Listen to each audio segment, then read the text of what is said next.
Greetings, folks. So this is Hippocrates.terra, and I want to talk to you about Aristotle. He is one of the very founding thinkers of Western philosophy. He discussed concepts like the meaning of life, joy, God, rationality, what is infinity and what are infinite things. He discussed cause and effect and the relationship between concepts and entities. So why are we discussing him? Why is he so important? He is so important because he is one of maybe the three founding philosophers of Western civilization. He, Socrates, and Plato they are the forefathers of our way of thought. So their importance cannot be underestimated when trying to figure out what is a European identity. Who are the Europeans? So that's what I want to explore today. One of the big contributions that Aristotle made was actually penned by his son and student Nicomachus in what philosophers call the Nicomachean Ethics. So the Nicomachean Ethics are a series of lecture notes where Aristotle goes through a whole bunch of essentially reasons to live, and he debunks almost all of them and comes to the conclusion that eudaimonia, or life satisfaction, is the ultimate meaning of life. And that's what we should be striving. We should be trying to not be happy in the moment like a drug deal, like a drug addict or an animal. That's basal. What we should be doing is trying to lead our lives in such a way as to we fulfill the ultimate purpose of humanity. We should be acting uniquely human, uniquely our own selves, such that we live in concert with our nature and we die very content and proud and fully in a state he calls eudaimonia. What the Christians call, I believe, is joy. Something akin to joy. Not necessarily the fleeting happiness that is often attributed to joy, but this long-term life satisfaction. And maybe even afterlife, right? So martyrdom it ends the corporeal life, but it doesn't end the meaning of that life. As a matter of fact, martyrdom can result in an amplification of that spirit and of that way. It can double it. It can make it something much larger than the individual. So that's all encompassed in this concept of eudaimonia. So Aristotle, on what is uniquely human, he reasons that logic and reasoning are the things that are uniquely human, and therefore the ultimate human, the Übermensch, if you will, is one that has the highest capacities of logic and reasoning. I would also add creativity to that, but he focuses mostly on logic and reasoning. And his logic for getting there is that the best knife is one that cuts well. A dull knife is not a good knife. The best horse is one that runs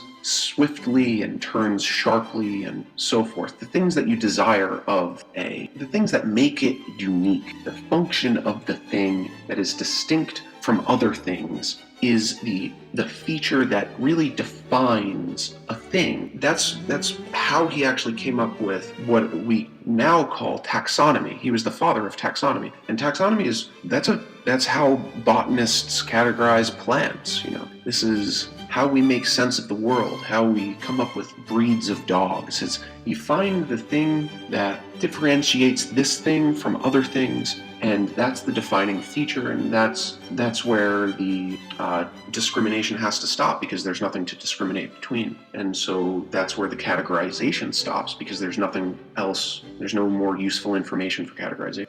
So that's a brilliant idea, I believe. So Aristotle, he was in this time period where he just followed in the wake of Socrates, and Socrates was put to death for corrupting the youth. So when Aristotle came around, he knew this, and he didn't want to be heretical too much. So we don't really know his ideas on God. We do know that he was actually accused of heresy himself, and stated that I'm not letting the Greeks make this mistake again. So he left Greece, and I think that was the time when he took young Alexander the Great under his wing. And we all know how Alexander led his life with purpose and meaning and leading his people. So Aristotle, I don't know his concept on God.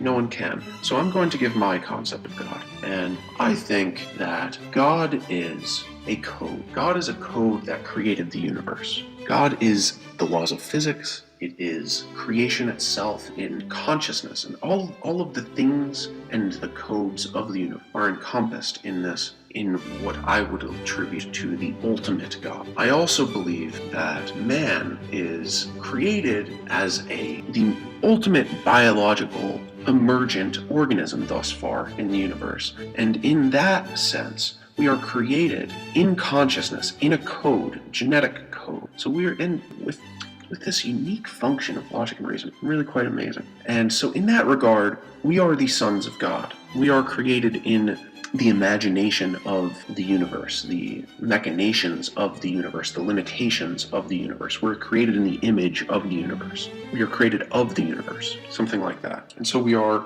the sons of God. So one thing that is happening now in the West is there's this abandonment of reality. And I believe most of the people listening to this may also agree that there are things that are going on that are just not in concordance with reality. One of them being in the medical field, let's say. So in the 1950s, there was a diagnosis of homosexuality as a mental illness. And then in the 1960s or 1970s, right as the diversity industry and specifically the gay lobby started to pick up in full steam, they made political movements to say, no, gay is not universally a mental disorder of any sort, not even on par with allergies, right? An allergy is a disorder, an immunological disorder, but never is, at that point it was not all homosexuality is a mental disorder, despite the fact that it leads to psychically induced impotence. No, not a mental disorder in any way. Not in any way at that point.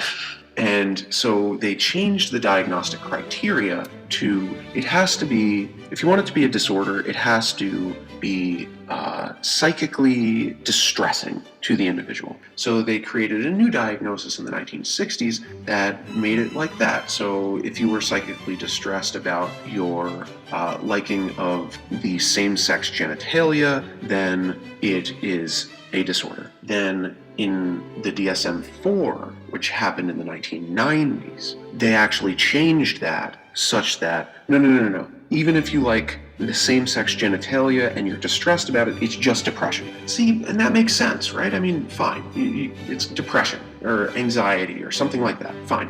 But it's inconsistent insofar as there's fetishism. And fetishism is defined specifically. So you can have foot fetishes. If it causes you distress that you like feet, then it's foot fetishism. If it's, say, dressing in women's clothes and that causes you distress, that's transvestitism.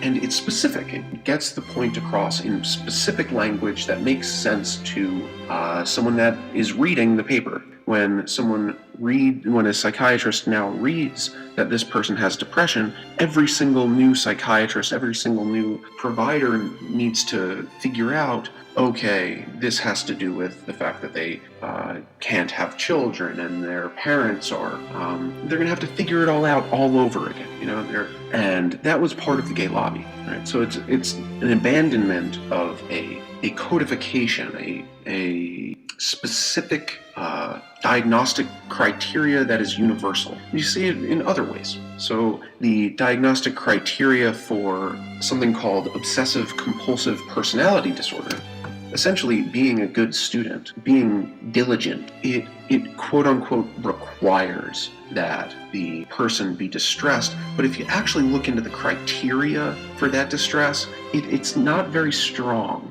So many graduate students can be diagnosed with obsessive compulsive personality disorder. It's this categorization that has become politically charged, and it's impossible to unpoliticize psychology and psychiatry. It's kind of remarkable that way. Because it's anthropology, it's the definition of what is human. And that's really where the battlefield is. That's what we need to win, is what is human, what is normal. If you normalize transsexuality and you make it diagnostically abnormal to be a studious student and you call it a personality disorder, that's a really powerful combination. Very powerful spell. Very powerful.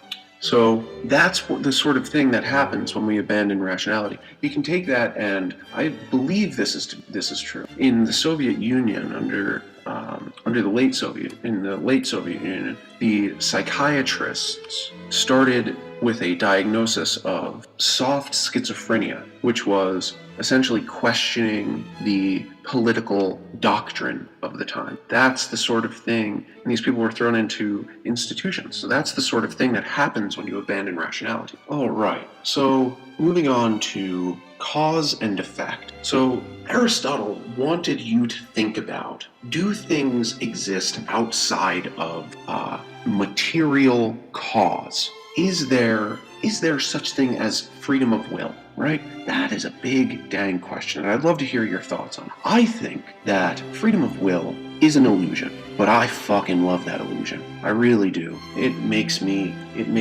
so much more powerful. I think when we look back at history, an electron doesn't know 1920 to 2020. It doesn't care. Fine. I do. I care about what happened in the past. I care about what happens now, and I care about what happens in the future. And therefore, it doesn't matter if you can do all of these calculations about where the electron, it doesn't matter if it's a chemically related process, because number one, you can't get all of the variables. You're not God, and it just doesn't matter. It just doesn't matter if the fact that the universe is deterministic. It's not deterministic from my limited set of knowledge. It's not deterministic from your limited set of knowledge. What we should do is we should be implementing our will in the universe. We should be making this place better for ourselves, our children, and for our neighbors. We should be making this place better for mankind. That's what we should be, and that's what I want to do. Otherwise, I'll leave you with these questions. What is the difference between death of a thing and the end of a principle? Please respond. I want to get you involved. Let's get this movement going with as many people as possible, right? So if you respond to just one of these questions, that would be wonderful. What is the difference between the death of a thing and the end of a principle? What is the relationship between concepts and entities? Why do people persecute philosophers? Specifically, why is the alt-right being persecuted? What can philosophers do to preserve their safety and dignity? What can Western civilization do to preserve its very existence today? What is more important, concepts or individual? What is more important, groups or individuals? And what is more important, groups or concepts? All right, stay strong, Europa.